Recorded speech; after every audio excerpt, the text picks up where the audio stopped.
paradise is under the feet of a woman, a mother. And that's not all.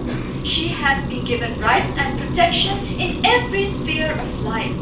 She has all the basic human rights.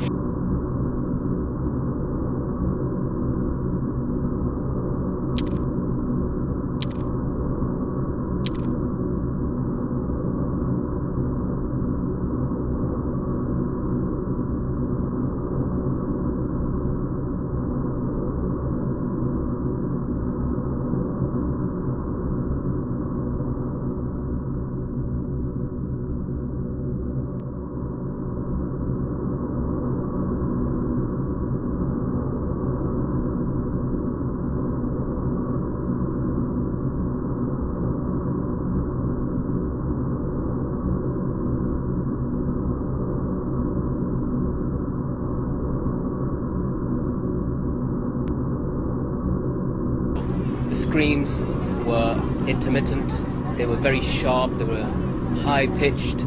She was frightened, she was terrified in fact.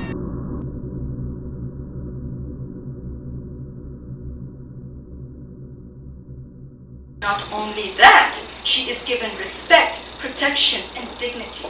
Things which no other society, especially what the West has not given her.